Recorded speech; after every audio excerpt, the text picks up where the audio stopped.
नमस्कार दोस्तों, मेरा नाम है विजय कुमार गिरी और मैं आप लोगों का हार्दिक स्वागत करता हूं अपने यूट्यूब चैनल जिसका नाम है सुगा क्लासेस फॉर एग्रीकल्चर। दोस्तों, आज हम सब लोग इंस्टेंट हार्टिकल्चर का 23वां लेक्चर पढ़ेंगे। आज से पहले मैंने 22 लेक्चर आप लोगों को पढ़ा दिया है। अगर आप लोगों ने वो वीडियो ना देखी 1 से लेकर 22 तक तो आप चैनल के प्लेलिस्ट में जाइए। ठीक, चैनल जब आप क्लिक करेंगे तो चैनल में एक वीडियो का सेशन होगा, एक प्लेलिस्ट का सेशन होगा। तो प्लेलिस्ट के सेशन में जब आप जाएंगे तो उसमें आएगा एक क्रिएटेड प्लेलिस्ट। फिर क्रिएटेड प्लेलिस्ट में जब आप क्लिक करेंगे तो वहाँ पर एक प्लेलिस्ट इंस्टेंट हार्टिकल्चर नाम की है, उस पर आप क्लिक करके चाहें तो पूरा आज तक जितना मैंने इंस्टेंट हार्टिकल्चर पढ़ाया है वो आप देख सकते हैं। ये जो हार्टिकल्चर इंस्टेंट हार्टिकल्चर बुक जो है ये किसी भी कॉम्पिटिटिव एग्जाम में जिसमें हार्टिकल्चर का सिलेबस पूछा जा रहा है उसके लिए बहुत ही इम्पॉर्टेंट और बहुत ही रिलेवेंट बुक है। ठीक, इस बुक से आज हम लोग पढ़ेंगे लीची। लीची एक क्रॉप होती है, बड़ी अच्छी सी क्रॉप, एक फ्रूट क्रॉप है, इसी के बारे में हम लोग पढ़ेंगे। तो चलिए शुरू करते हैं कल्टीवेशन ऑफ लीची। देखो, सबसे पहले हम जान लेते हैं कि लीची देखने में कैसा होता है। ऐसा दिखता है, स्टार्टिंग में ये हरा हरा रहता है, लेकिन जैसे जैसे पकने स्टार्ट होता है फिर हरे से पीले और पीले से फिर ये लाल हो जाता है। इसका एरिल जो हम खाते हैं ये सफ़ेद सफ़ेद दिखाई देता है और इसके बीच में एक सिंगल नट होता है, यानी कि एक ठो बीज भी होता है। ये खाने में मीठा लगता है और हल्का खट्टा खट्टा भी होता है। विटामिन सी इसमें प्रचुर मात्रा में पाई जाती है। इसकी कल्टीवेशन के लिए टेम्परेचर भी ज़्यादा होना चाहिए और ह्यूमिडिटी भी ज़्यादा होना चाहिए, यानी कि हाई टेम्परेचर और हाई ह्यूमिडिटी वाला जो रीजन होता है उस रीजन में सबसे अच्छी क्वालिटी का लीची प्रोड्यूस होता है। जिस रीजन में टेम्परेचर हाई रहता है लेकिन ह्यूमिडिटी कम रहती है, यानी कि जब ओंठ फटने लगते हैं, जब ओंठ फट रहे होते हैं, एड़ियाँ फट रही होती है, गर्मी के समय में जब रूखा रूखा मौसम रहता है, गर्मी तो खूब रहेगी लेकिन मौसम बिल्कुल रूखा रूखा रहेगा, तो वहाँ पर जब अगर हम ऐसे मौसम में अगर हम उगाएंगे लीची को ऐसे रीजन में तो वहाँ पर क्या होता है कि ये जो लीची की जो क्रॉप होती है इसमें फ्रूट क्रैकिंग वाली प्रॉब्लम बड़ी आती है। मतलब ये पकेगा और पकने के समय क्या होता है कि इसका जो ये ऊपर वाला जो कवर है लाल लाल वाला, ये रेड वाला जो कलर है ये फट जाएगा और ये जो एरिल है इसका सफ़ेद सफ़ेद ये दिखने लगता है, जिससे लीची की जो क्वालिटी होती है ये क्वालिटी ख़राब हो जाती है। तो ये कुछ था ओवरव्यू लीची के बारे में, ठीक, जो कुछ इंपॉर्टेंट चीज़ें थी। अब हम स्टार्ट करते हैं इसका स्टेप बाय स्टेप स्टडी करना। सबसे पहले देखते हैं बोटेनिकल नेम इसका क्या होता है या साइंटिफिक नेम। तो इसका जो बोटेनिकल नेम होता है वो लीची चाइनेंसिस होता है। क्या होता है? लीची चाइनेंसिस। इसके नाम से ही पता चल रहा है कि इसका ओरिजिन प्लेस क्या होगा, चाइना होगा। ठीक, साउदर्न चाइना इसका जो है ओरिजिन प्लेस है। ये कॉम्पिटिटिव एग्जाम एफओ का जो कॉम्पिटिटिव एग्जाम है उसमें एक बार पूछा गया था, तो काफ़ी लड़के चाइना चाइना याद करके गए थे, लेकिन वहाँ जो ऑप्शन था वो साउदर्न चाइना, नॉर्दर्न चाइना ऐसे करके ऑप्शन आ गया, तो इसीलिए लड़के काफ़ी कंफ्यूज हो गए कि अब चाइना में कौन सा चाइना लगाएं। तो साउदर्न चाइना जो है यानी कि तो चाइना का जो दक्षिणी भाग है वहाँ पर लीची का ओरिजिन प्लेस माना जाता है। इसकी जो फैमिली है वो सफिंडिएसी है, कुछ लोग स्पेंडिएसी बोलते हैं, कुछ सफिंडिएसी बोलते हैं। ओरिजिन प्लेस इसका साउदर्न चाइना है, लेकिन इस बुक में चाइना ही लिखा था, इसको आप करेक्ट कर लीजिएगा। चाइना के आगे एस लगा दीजिएगा, एस फॉर साउथ, यानी साउदर्न चाइना, चाइना का साउथ वाला भाग। अब देखते हैं क्या होता है। इसका जो सीड होता है वो सिंगल नट होता है। इसका जब आप जब इसको खाएंगे आप तो एरियल जो ऊपर वाला जो पार्ट होता है उसको जब आप खा लेंगे, पहले देखो होता क्या है कि लाल वाला छिलका हम निकाल लेते हैं, फिर उसका जो एरियल होता है, ठीक, सफ़ेद सफ़ेद, उसको हम खाते हैं। खाने के बाद फिर उसमें एक सीड बचता है। वो सीड किस तरह का होता है? नट होता है, और एक फ्रूट में एक ही होता है, तो इसीलिए उसको सिंगल सीडेड नट कहते हैं। इसमें विटामिन सी 40 to 90 मिलीग्राम 100 ग्राम में होता है। मतलब 100 ग्राम अगर लीची आप खा रहे हैं तो आप ये समझिए कि आपने 40 से 90 मिलीग्राम विटामिन सी ले लिया है। एक चीज़ और याद कर लीजिए कि विटामिन सी जो चीज़ खट्टी होती है, ठीक, जो फल खट्टे होते हैं और जो सब्जियां थोड़ी तीखी होती हैं, ठीक, उसमें विटामिन सी मिलता है। जैसे अभी मिर्च खाओगे तो सी की आवाज़ आएगी, ऐसे करते हैं लोग मिर्च खाने पे, तो इससे याद कर सकते हो कि विटामिन सी मिर्च में होता है। उसके बाद देखो, चाहे लीची हो गया, लीची के साथ साथ बारबेडास चेरी हो गया, सिट्रस ग्रुप की जितनी क्रॉपें हैं, इन सब में विटामिन सी पाया जाता है और ये सब के सब खट्टी क्रॉपें होती हैं, मतलब मीठी भी रहेंगी और हल्का हल्का खट्टा भी लगता है। तो इनमें जो खट्टापन होता है वो विटामिन सी, ऐसे आप याद कर सकते हैं, जो थोड़ा खट्टे फल होते हैं उसमें विटामिन सी होता है। अब देखो एयर लेयरिंग इसमें एक प्रोपोगेशन का मेथड है। इस प्रोपोगेशन के मेथड में क्या होता है एयर लेयरिंग में, मैं बता देता हूँ जिसको नहीं पता है। ऐसे मान लो एक ब्रांच है, ठीक, एक ऐसे ब्रांच निकली है, इसमें पत्तियां वत्तियां इसे ढेर सारी लगी हैं। तो क्या करते हैं कि एक ठीक ठाक जो ब्रांच होगी उसी ब्रांच के ये ऊपर वाला जो इसका छिलका होगा इसको निकाल देते हैं, ठीक, और छिलकों को निकाल के फिर उसके ऊपर ऐसे मांस घास लगाकर, एक रूटिंग मीडियम होता है वही लगाकर यहाँ पर ऐसे बांध देते हैं पॉलीथीन से। इसमें प्रॉपर मॉइस्चर रहता है और इसमें कुछ हार्मोन, रूट जर्मिनेटिंग हार्मोन भी डाल देते हैं, जिससे क्या होता है कि यहाँ पर स्प्राउटिंग होने लगेगी, रूट निकल आती है और फिर यहाँ से एक पौधा तैयार हो जाता है। यहाँ से हम एक कट लगा देते हैं और हमको एक नया पौधा मिल जाता है। इसके बारे में मैंने स्टार्टिंग में प्रोपोगेशन जब पढ़ा रहा था तो मैंने स्टार्टिंग में डिटेल में पढ़ा दिया है, तो आप चाहें तो स्टार्टिंग में देखे होंगे तो आपको एयर लेयरिंग कंफर्म हो जाएगा। तो एयर लेयरिंग जो होता है ये लीची का बहुत ही इंपॉर्टेंट प्रोपोगेशन मेथड है। काफ़ी बार ये कॉम्पिटिटिव एग्जाम में ऐसा पूछा गया है कि लीची में किस प्रकार का प्रोपोगेशन करते हैं, तो हमको याद रखना है कि लीची में हम लोग एयर लेयरिंग करते हैं।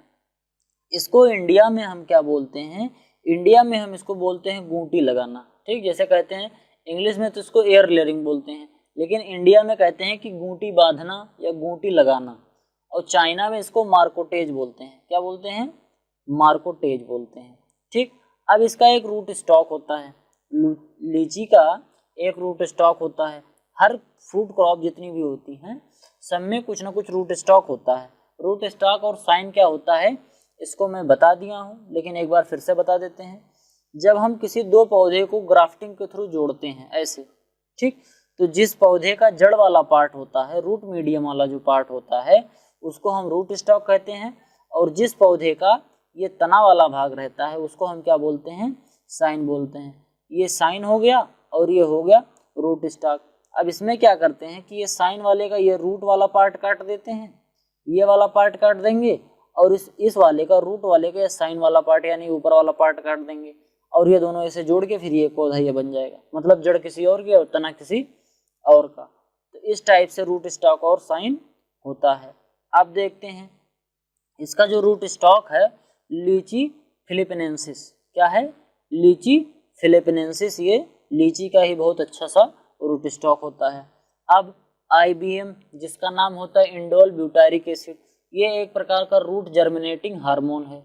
इसके छिड़काव से क्या होता है, इसका जो हम इसका सोल्यूशन लगा देते हैं किसी स्टेम पर तो वहाँ पर रूट जर्मिनेशन होता है। तो इसको क्या करते हैं कि 2 से लेके 10 ग्राम तक, 2 से 10 ग्राम 1 लीटर पानी में डाल देंगे। ये क्या होता है, बड़ा इफेक्टिव होता है रूट के प्रमोशन के लिए। यानी कि जब हम एयर लेयरिंग कर रहे होते हैं तो एयर लेयरिंग यानी गूंटी बांधते समय क्या करते हैं कि इंडोल ब्यूटारिक एसिड का एक सॉल्यूशन बनाते हैं इसी मात्रा में, और इस सॉल्यूशन को क्या करते हैं उस जहाँ पर हमने गूंटी बांधा है वहाँ पर इसको लगा देते हैं। तो जिससे क्या होता है कि रूट जो होती हैं ये आसानी से निकलती हैं, लीची में आसानी से जल्दी रूट निकल आएगी, रूट का जर्मिनेशन जल्दी होगा और हमारा जो गूंटी बांधने वाली प्रक्रिया है ये कायदे से सक्सेसफुल हो जाएगी। अब जो लीची का दुनिया में सबसे बड़ा प्रोड्यूसर है वो कौन है, चाइना है। पूरी दुनिया में सबसे बड़ा प्रोड्यूसर लीची का चाइना है। अगर हम बात करें भारत में लीची का सबसे बड़ा प्रोड्यूसर कौन है, बिहार है, ठीक। अब देखो आगे क्या बोल रहा है, leading state of India in लीची प्रोडक्शन। अभी जैसे मैंने बताया कि सबसे ज्यादा प्रोडक्शन कौन करता है, बिहार करता है। शाही सुटेबल फॉर कैनिंग, कैनिंग जो होता है, ये कैनिंग जो वर्ड दिया गया है ये एक प्रोसेसिंग का टर्म होता है, ठीक। जब हम आपको प्रोसेसिंग पढ़ाएंगे जैसे अचार, मुरब्बा ये सब बनाना होता है उसी टाइप से कैनिंग भी होता है, जैम बनाना, जेली बनाना, इसी टाइप से कैनिंग भी होता है, ठीक। तो इसके लिए जो सबसे अच्छी वैरायटी है वो शाही वैरायटी है। शाही क्या है, एक वैरायटी है, डिब्बा बंदी के लिए बड़ी अच्छी वैरायटी मानी गई है शाही। ये किसकी वैरायटी है, लीची की एक वैरायटी है। उसके बाद flower are petalless, sepal, petal, gynoecium, androecium, आपने इंटर में पढ़ा होगा। ठीक, sepal, petals, gynoecium, androecium. Sepal बोलते हैं जो फ्लावर होता है, फ्लावर, फ्लावर के 4 पार्ट होते हैं। देखो सबसे पहले ये एक हरा हरा रहता है, ये ऐसे 4-5 लगे होते हैं। ठीक, किसी भी फूल में देखोगे तो हरा हरा एक नीचे से ऐसे स्टेम रहेगा, ऐसे एक पतला सा डंडी रहेगी, फिर वहां पर ऐसे ऐसे हरे हरे लगे होंगे, तो उनको क्या बोलते हैं, सेपल बोलते हैं। उसके बाद जो फूल होता है जो रंग बिरंगा होता है उसको हम क्या बोलते हैं, इसको बोलेंगे सेपल, इसको बोलेंगे पेटल। फिर इसके अंदर गाइनोसियम और एंडोसियम आते हैं, यानी कि मेल और फीमेल पार्ट। तो फूल का जो रंग बिरंगा वाला पार्ट होता है, ठीक, यानी कि अगर पीला फूल है तो जो पीला पीला पार्ट होगा, या अगर गुलाब है तो लाल लाल जो होगा या गुलाबी होगा, जिस टाइप का जो फूल होता है, तो उसी पेटल की वजह से ही कहते हैं कि हाँ ये लाल फूल है, पीला फूल है, क्योंकि पेटल का ही कलर चेंज होता है। बाकी जिसका सेपल जिसका होता है, सेपल लगभग सभी पौधों का हरा ही होता है, मोस्टली पौधों का हरा ही होता है। ठीक, अब देखो जो मिर्ची होती है, मिर्च, मिर्च में देखो जब हम चाहे मिर्च ले आओ, बैगन ले आओ या टमाटर ले आओ, तो उसमें जो ऊपर हरा हरा लगा होता है उसी को हम क्या बोलते हैं, सेपल बोलते हैं। पेटल किसको बोलते हैं, गुलाब की जो पंखुड़ियां होती हैं उनको हम पेटल बोलते हैं। ठीक है, ऐसे गुलाब में जो पंखुड़ियों को हटाओगे तो नीचे देखना हरा हरा निकला होता है, तो उसको हम क्या बोलते हैं, सेपल बोलते हैं। तो जो लीची का फ्लावर होता है ये पेटललेस होता है, यानी कि इसमें जो वो दल होता है वो दल नहीं होता, यानी कि जो रंग बिरंगा पौधे की जो पंखुड़ियां होती हैं फूल की, वो फूल की पंखुड़ियां इसमें नहीं होती हैं, इसीलिए इसको हम क्या बोलते हैं, पेटललेस बोलते हैं। अब देखो सब ट्रॉपिकल एवरग्रीन फ्रूट ट्री, सब ट्रॉपिकल एवरग्रीन फ्रूट ट्री, यानी कि ये सब ट्रॉपिकल रीजन में उगाया जाता है। ये एवरग्रीन है, यानी कि इसका जो पौधा होता है हरदम पत्तियों से ही भरा रहता है। ऐसा कोई समय नहीं आता जब लीची के पेड़ पर कोई पत्ती ना हो, यानी कि हरदम हरा भरा ये रहता है। ठीक, ये प्रेफर करता है कैसा क्लाइमेट, मॉइस्ट क्लाइमेट, जैसे भी मैंने बताया कि ह्यूमिडिटी इसको अच्छा चाहिए। ठीक, अच्छा अगर ह्यूमिडिटी रहेगा तो अच्छा ये प्रोडक्शन देगा। समझ में आई बात। अब देखो moist summer and cold winter favour for लीची प्रोडक्शन, यानी कि जो गर्मी हो उसमें आर्द्रता हो। ठीक, जब हमको उमस बड़ी कसके होती है, खूब पसीना निकलता है, उमस होती है, उस टाइप का टेम्परेचर हो। और ठंडी में कैसा हो, कोल्ड विंटर, ठंडी को अच्छे से ठंडी होती हो। ये लीची के प्रोडक्शन के लिए सबसे अच्छा माना गया है। अब देखो dry hot wind in summer fruit cracking, अगर ठंडी ठंडी गरम गरम हवा चलेगी वो सूखी सूखी, यानी कि लू चलेगी, जैसे लू चलती है खूब ठंडी ठंडी, मतलब गरम गरम, जब लू चलती है ओंठ ओंठ हमारे फटने लगते हैं, तो क्यों होता है, क्योंकि ड्राई होता है उस समय, मौसम क्या होता है, शुष्क होता है। उस समय में क्या होता है कि लीची में फ्रूट क्रैकिंग वाली समस्या होती है। इसमें देखो ये फ्रूट क्रैकिंग हुआ है, सब ऊपर वाला जो पीला पार्ट या लाल वाला जो इसका कवर होता है, ये कवर इसका क्या हो गया, फट गया है, और बीच में जो इसकी एरिल है वो बाहर निकल आई है। तो इससे क्या होता है, क्वालिटी जो होती है लीची की वो खराब होने लगती है। तो इसकी क्वालिटी खराब ना हो इसके लिए क्या करना चाहिए, एक ऐसा क्लाइमेट का चुनाव करना चाहिए, ऐसी जगह पर उगाना चाहिए जहां पर गर्मियों में ह्यूमिडिटी ठीक ठाक रहती हो। समझ गए। अब spray with boron reduce fruit cracking, अगर मान लो कि फ्रूट क्रैकिंग हो रही है तो उस स्थिति में हम क्या कर सकते हैं कि बोरान का हम छिड़काव कर देंगे। ठीक, अगर हमने फल पर बोरान का छिड़काव कर दिया तो फ्रूट क्रैकिंग वाली जो समस्या है ये कुछ हद तक कम हो जाएगी। ठीक, यानी कि फ्रूट क्रैकिंग की समस्या कम हो जाएगी। इसके लिए हम बोरान का छिड़काव कर देते हैं, पानी में मिलाओ और छिड़क दो। इसके जो रेड पिगमेंट होता है, यानी कि ये जो लाल लाल इसके जो ऊपरी वाला पार्ट होता है, ऊपर का जो छिलका होता है लाल लाल, वो क्यों होता है, वो होता है एंथ्रोसाइनिन के कारण। क्यों होता है, एंथ्रोसाइनिन के कारण। टमाटर का जो लाल रंग होता है एंथ्रोसाइनिन के कारण, एप्पल का जो लाल रंग होता है एंथ्रोसाइनिन के कारण। ठीक, तो ये सब चीजें जो है आपको मेमोराइज करके रखना है, कायदे से याद करके रखिए, कॉम्पिटिटिव एग्जाम में खूब पूछा जाता है। Pulp is out growth of seed, sorry, pulp is out growth of the seed in लीची। इसका जो पल्प होता है, यानी कि जिसको हम खाते हैं एरिल वाला पार्ट, ये क्या होता है, सीड के बाहर का जो भाग होता है, सीड का आउटर ग्रोथ, जैसे मान लो ये सीड है, अब इस सीड के बाहर बाहर इतना और बढ़ गया, तो ये जो बढ़ गया इसी को हम खाते हैं, ठीक। यानी कि जिसको सीड ढके रहता है, सीड को जो ढके रहता है वही एरिल हम खाते हैं।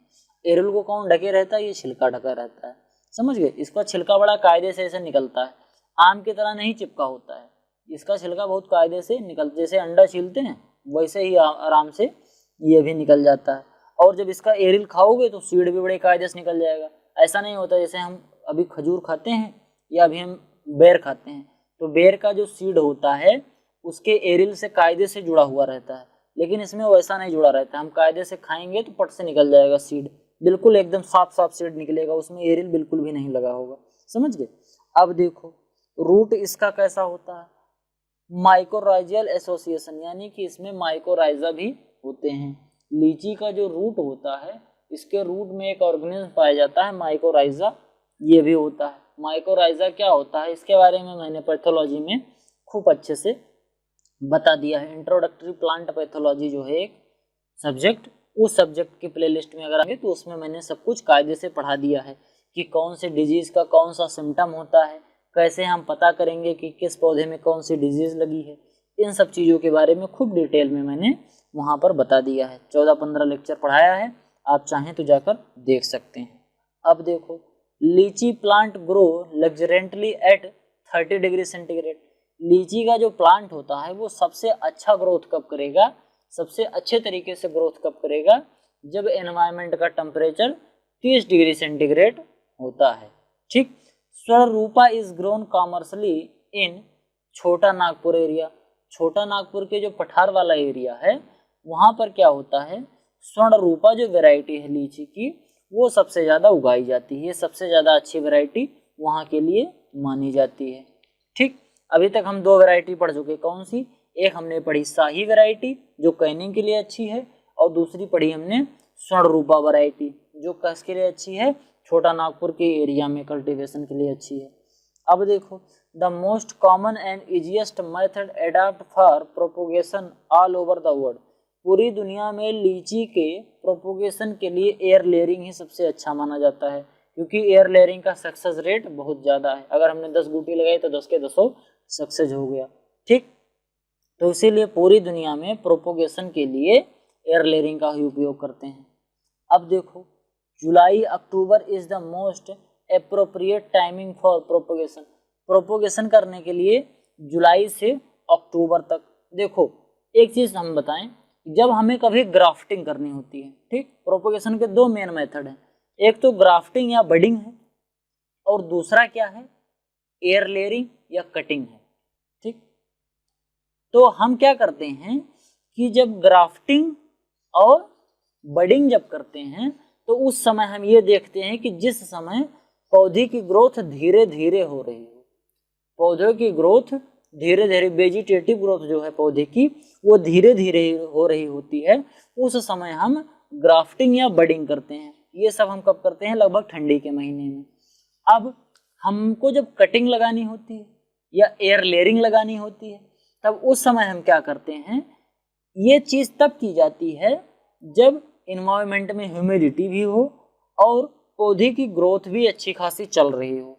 तो ये कब होता है, ये बरसात मानसून के मौसम में होता है। इसीलिए जुलाई से लेके अक्टूबर तक हम क्या करते हैं, इसमें एयर लेयरिंग करते हैं। इसी तरीके से जो कटिंग है उसको भी हम ऐसा लगाते हैं बरसात के समय में। ये एक ओवरव्यू है, यानी कि अगर ग्राफ्टिंग और बडिंग करना है तो ठंडी में करो, और अगर एयर लेयरिंग करनी हो या कटिंग लगानी हो तो कब लगाओ, ये बरसात के मौसम में यानी मानसून सीजन में। ये एक थोड़ा सा ओवरव्यू है, बिल्कुल ऐसे कंफर्म नहीं है, समझ पा रहे हो, एक थोड़ा सा ओवरव्यू है कि हाँ ऐसा होता है, ठीक। तो इसको कब करते हैं हम, जुलाई से अक्टूबर के बीच में करते हैं। अब अगला क्या है, January end to the onset of monsoon in critical period for irrigation in litchi. जनवरी के लास्ट में, यानी कि जब ठंडी बीत जाती है, जनवरी फरवरी से फिर धीरे धीरे गर्मी आने लगती है, तो जनवरी जब ख़त्म हो जाता है और मानसून आने से पहले यानी कि जून से पहले, इस बीच में जो इतने दिन का गैप होता है उसमें हमको इरिगेशन की काफ़ी आवश्यकता पड़ती है। इसी समय में इसमें बौर भी लग रहा होता है, यानी कि फ्लावरिंग का समय भी इसी समय चल रहा होता है लीची में। ठीक, तो इसीलिए इस समय इरिगेशन जो होता है लीची में बड़ा इंपॉर्टेंट होता है, मोस्ट क्रिटिकल पीरियड होता है लीची के इरिगेशन के लिए। ठीक, अब देखो क्या है, harvesting of litchi is usually done in May and June. मई जून में इसकी क्या करते हैं हम, हार्वेस्टिंग करते हैं। लीची की जो हार्वेस्टिंग होती है कब होती है, मई और जून के महीने में की जाती है। इंडिया रैंक सेकंड इन लीची प्रोडक्शन। पूरी दुनिया में भारत लीची उत्पादन में दूसरे स्थान पर है। पहले स्थान पर कौन है, अभी मैंने बताया था, पहले स्थान पर चाइना है, दूसरे स्थान पर कौन है, इंडिया है। भारत में पहले स्थान पर कौन है, भारत में पहले स्थान पर कौन सा स्टेट है, बिहार है। ठीक, बिहार के किस एरिया में सबसे ज्यादा उगाया जाता है, बिहार का मुजफ्फरपुर जो एरिया है वो लीची के उत्पादन के लिए सबसे अच्छा माना जाता है।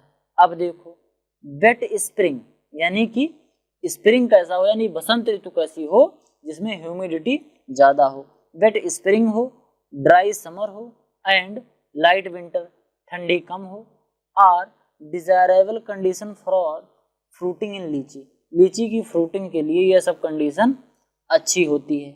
समझ गए बात। अब देखते हैं इसकी वेराइटियां कौन कौन सी है। दो वेराइटी हम पढ़ चुके हैं, बाकी जो वेराइटियां हैं वो और पढ़ते हैं। वेराइटी भी इसकी बड़ी इंपॉर्टेंट है, काफ़ी बार एग्जाम में ये पूछा जाता है। तो पहली वेराइटी कौन सी है, अर्ली सीडलेस, जिसको हम अर्ली बेदाना बोलते हैं। बहुत most important variety, most important variety है, इसको याद कर लेना। अर्ली सीडलेस या अर्ली बेदाना वैरायटी है। इसको हम टेबल पर्पस के लिए या प्रोसेसिंग पर्पस के लिए अच्छा मानते हैं। टेबल पर्पस समझ रहे हो, टेबल पर रखने के लिए। अमीरों के घर पे अगर जाओ, यानी कि अगर मूवी वूवी में देखो अभी, या कपिल शर्मा शो देखते हो तो कपिल शर्मा शो में देखो जो आगे एक मेज लगी होती है, उस मेज पे फल वल रखे होते हैं। तो वो जो फल रखने की क्वालिटी होती है, ऐसे फलों को क्या क्या क्वालिटी होनी चाहिए कि पहली बात तो वो रूम टेम्परेचर यानी कि 27 डिग्री टेम्परेचर जो नॉर्मल टेम्परेचर होता है, उस टेम्परेचर पे वो 3-4 दिन तक रह जाएं, देखने में सुंदर हो, ठीक, तो अट्रैक्टिव लगे, उनको हम टेबल पर्पज के लिए रखते हैं। ठीक, यानी कि मेज पर सजाने के लिए सजाते भी हैं और मौका पड़े तो खा भी लेते हैं। तो ये अर्ली सीडलेस यानी अर्ली बेदाना क्या है, ये टेबल पर्पज के लिए अच्छी वैरायटी है। इसके साथ साथ हम इसकी प्रोसेसिंग भी कर सकते हैं। प्रोसेसिंग समझ रहे हो, मतलब इसके जैम, जेली, कैनिंग ये सब कर सकते हैं, समझ गए। यानी कि इसको हम प्रिजर्व करके रख सकते हैं, जैसे हम साल भर इसको खा सकें।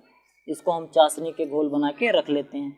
जब हम फूड प्रोसेसिंग पढ़ाएंगे तो आपको कैनिंग क्या होता है, जैम बनाना कैसे, जेली कैसे बनाते हैं, मुरब्बा कैसे बनाते हैं, केचप कैसे बनाते हैं, चटनी कैसे बनाते हैं, ये सब चीज़ें हम कायदे से उसमें पढ़ाएंगे। फिर आप लोगों का एकदम कॉन्सेप्ट क्लियर होता जाएगा। बस आप लोगों को यही करना है कि हमारा सपोर्ट करते रहिए। वीडियो अच्छा लग रहा हो तो वीडियो को लाइक करते चलिए, और चैनल पर नए हैं तो चैनल को सब्सक्राइब भी कर लीजिए। अब देखो, रोज सेंटेड भी एक वैरायटी है लीची की, मोस्ट इंपॉर्टेंट वैरायटी ये भी है। उसके बाद फिर देहरादून, ये भी बड़ी अच्छी वैरायटी है। देहरादून वैरायटी किसकी है, लीची की है। एक वैरायटी ये, एक वैरायटी ये दोनों वैरायटी तो बहुत ही फेमस है। गुलाबी वैरायटी थोड़ा कंफ्यूजन भी है, कंफ्यूज ना होना कि गुलाबी कहीं गुलाब की तो नहीं है। गुलाबी जो वैरायटी है वो कैसी है, किसकी है, वो लीची की वैरायटी है। फिर कलकत्ता यानी कि कोलकाता, ये भी लीची की एक अच्छी सी वैरायटी है। ठीक, और भी कुछ वैरायटियां देखते हैं। पूर्वी वैरायटी है, एक वैरायटी शाही है जिसको हम टेबल पर्पस के लिए अच्छा मानते हैं और कैनिंग करने के लिए भी अच्छा मानते हैं, अभी कुछ देर पहले मैंने बताया था। उसके बाद फिर कैसा है, कस्बा वैरायटी, ये भी अच्छी वैरायटी होती है। फिर अगला क्या है, बम्बई। देखो बम्बई, कलकत्ता, शाही, अर्ली बेदाना या अर्ली सीडलेस, ये सब वैरायटी कैसी हैं, ये सब लीची की वैरायटी हैं और बड़ी इंपॉर्टेंट वैरायटी हैं। एक अर्ली सीडलेस थी, एक लेट सीडलेस है। अर्ली सीडलेस को अर्ली बेदाना कहते थे और लेट सीडलेस को हम लेट बेदाना कहते हैं। ये भी एक लीची की अच्छी सी वैरायटी है, ये भी इंपॉर्टेंट करने लायक है। फिर चाइना भी एक वैरायटी है लीची की। ठीक, चाइना क्या है, एक लीची की वैरायटी भी है, इसका ओरिजिन प्लेस भी चाइना है। देसी एक वैरायटी है, वैरायटी का नाम देसी है, देसी वैरायटी नहीं है, वैरायटी जो है उसका नाम ही देसी है। तो ये किसकी वैरायटी है सर? लीची की वैरायटियां हैं। अब देखो एक वैरायटी और है स्वर्ण रूपा, ये भी इंपॉर्टेंट वैरायटी है। ये कैसी है? Early non cracking seedless variety. पहली बात तो ये अर्ली वैरायटी है, यानी कि जल्दी इसके फल मार्केट में आ जाते हैं। फिर नॉन क्रैकिंग वैरायटी, यानी कि जो फ्रूट क्रैकिंग वाली प्रॉब्लम होती है इस वैरायटी में नहीं होती है। इसके साथ साथ ये सीडलेस वैरायटी है। इस वैरायटी को खाने में आपको सीड का कोई झंझट नहीं है, सीधे छिलका उतारो और खाते जाओ, यानी कि इसमें सीड नहीं होता है। चाइना कैसी वैरायटी है? ये एक टेबल पर्पज वैरायटी, यानी कि टेबल पर सजा के रखने के लिए। 3-4 दिन रखो, उसके बाद जब तुम्हें लगे कि अब ये खराब होने वाला है तो खा लो। समझ गए? अब देखो इलायची, इलायची कैसी वैरायटी है? ये भी टेबल पर्पज की एक अच्छी सी वैरायटी है। लार्ज रेड, यानी कि मुजफ्फरपुर, ये भी एक लीची की अच्छी सी वैरायटी है। मैकक्लेन भी लीची की एक इम्पॉर्टेंट वैरायटी है। ठीक, उसके बाद फिर क्या है? बवेश्वर, ये भी एक सॉरी क्या लिखा है? बावेस्टर, ये भी एक अच्छी वैरायटी है लीची की। तो ये कुछ रही लीची की वैरायटियाँ। लीची की आपकी जो क्रॉप थी केवल इतना ही था जो इम्पोर्टेंट था मेरे पॉइंट ऑफ व्यू से। अगर आपको ये वीडियो पसंद आई हो तो प्लीज़ वीडियो को लाइक करें, चैनल पर नए हैं तो चैनल को सब्सक्राइब करें। आप में से ज़्यादातर लोग यही हैं कि वीडियो देख लेते हैं लेकिन चैनल को सब्सक्राइब नहीं करते हैं, तो ऐसा मत करें, हमें सपोर्ट करें जिससे हम और भी वीडियो आप लोगों के लिए अच्छा लाते रहें। आपके जो भी सुझाव हों वो कमेंट करें। कुछ बच्चे सोचते हैं कि हम कमेंट करेंगे सर जी ध्यान नहीं देंगे, ऐसा कुछ नहीं है। आपके जो कमेंट आते हैं उसको हम कायदे से पढ़ते हैं और उसको इम्प्लीमेंट करने की कोशिश भी करते हैं, इसीलिए आप लोग कमेंट भी करें। चैनल पर नए हैं तो चैनल को सब्सक्राइब जरूर करें। मिलते हैं अगली वीडियो में, तब तक के लिए धन्यवाद। Signing out.